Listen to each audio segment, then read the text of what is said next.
Hello everybody, this is Johns Hopkins with Baltimore Heritage, and we're back with another of our 5-Minute Histories videos. And we've all heard of the 7 wonders of the ancient world, the mausoleum at Halicarnassus, the Hanging Gardens of Babylon. Well, if I had to pick the 7 wonders of Baltimore, Sherwood Gardens would definitely be in there. Maybe the catacombs under Westminster Hall, the azaleas in Edner Gardens. I'm not sure what else, but definitely Sherwood Gardens. If you've ever been here, you'll know that every spring there are almost 100,000 tulips flower. You come here and you're almost overwhelmed with the beauty and the color. And if you're like me, once you regain at least a little bit of your senses, you wonder what's going on. Is this a public park? It doesn't feel like a municipal park, but the public is definitely here. No gates or fences.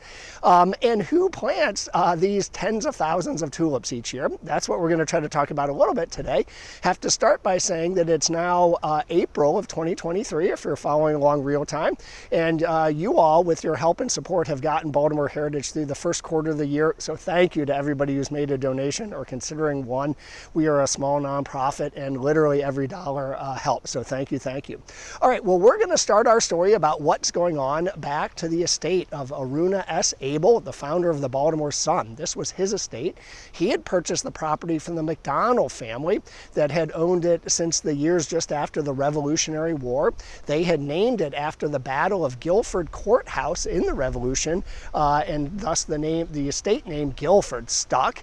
The A.S. Abel's family enjoyed this place. They got a wonderful house, one of the best in Baltimore, that unfortunately no longer exists, as well as gardens and pond that they really expanded on.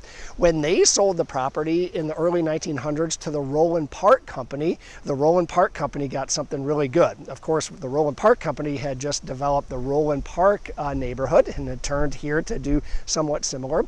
And they brought on the Olmsted Brothers landscape architecture firm that had lots of experience in Baltimore. Carroll Park and Clifton Park, Patterson Park, Druid Hill Park, among many other places.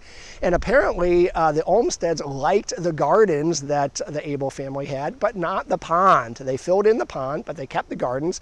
They called the gardens Stratford Green, and it was an amenity to the new neighbors who were buying up places here. One of those new neighbors was a guy named John Sherwood and his wife Mary Franklin. They purchased a lot here and built a house in 1926 and started planting. But before we get to that, who was John Sherwood? Well, he got his start as a clerk in an oil company called the Vacuum Oil Company. But as a side gig, he was learning the oil business. As a side gig, he started putting oil into barrels and selling them to his father. Well, his father was president of the Baltimore Steam Packet Company, which we call the Old Bay Line. His company was sending steamers up and down the Chesapeake Bay that, of course, all needed oil to operate. That did very well for young John. What did even better is when he started another company a few years later with his brother called Sherwood Brothers, Inc. And they started right as the automobile was on the rise. And of course, what's needed to make those wheels go on the automobile is petroleum, oil. And so they built filling stations, upwards of 60 of them around the Baltimore area. Incidentally, eventually sold to the Sinclair Oil Company, that great gas station that has the green brontosaurus logo, which I've always loved. But as John Sherwood was doing very well in his oil businesses, he purchased a lot and built a house here in 1926, and he and his wife started planting.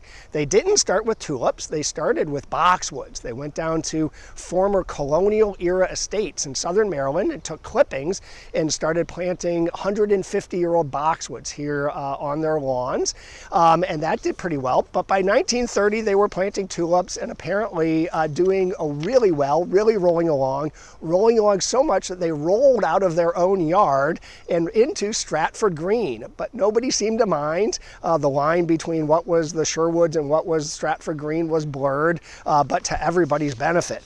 Let me give some sense of that from a 1957 article that was interviewing John Sherwood about one day in 1930. And in 1930, John Sherwood stepped out onto his porch and saw hundreds of people out in his gardens. Here's what the Sun says, quote, "They were all strangers and they were all wandering all over his Guildford estate looking at his flowers. His gardener asked if he should shoo them away, but Sherwood said, no, they're not doing any damage, let them stay. In fact, the only damage he could find was from high heels from some women whose heels sunk into the ground. Remember, the plot was partially on the old pond, so the ground was kind of wet. And in fact, each May, Sherwood would open up his lawn and gardens to the public. The Sun also reports in that same article that he liked to go down on Sundays when his filling stations were closed and mingle with people, not letting on that he was the guy responsible. The Sun says that when people asked who on earth lived in that grand house and would let everybody in their yard, he would reply, quote, "Oh, he's probably just like everybody else." Well, that average Joe, everybody else, would purchase 5 tons of tulips every year, shipped directly from Holland to plant every single year here. To get some enormity of it, in 1936, he planted 24,000 bulbs. In 1937, 42,000. And then 10 years later, in 1947, a whopping 106,000 tulip bulbs.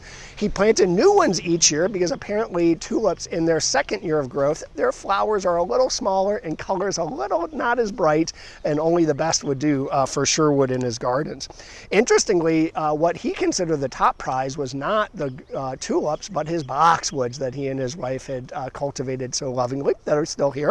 Let me read another article from 1937 from the Baltimore News Post, it praising Sherwood in a little bit of an odd language, but the Post says, if a man makes a new rat trap, the world will beat a path to his door. But if a man makes a scene of beauty, the world will do the same and go away blessing his name.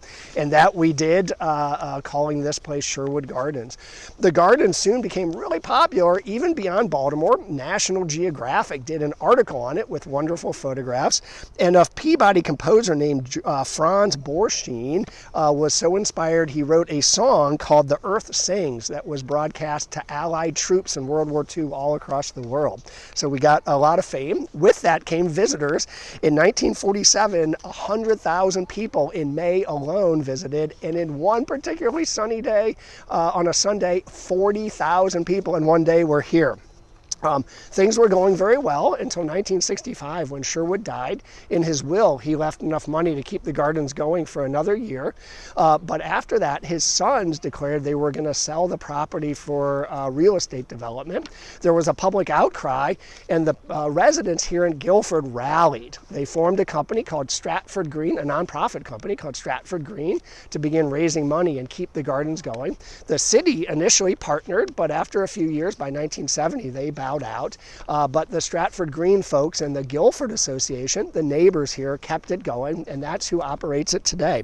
I'm going to wrap up and say, come on out this spring. It's spring time and everything is glorious.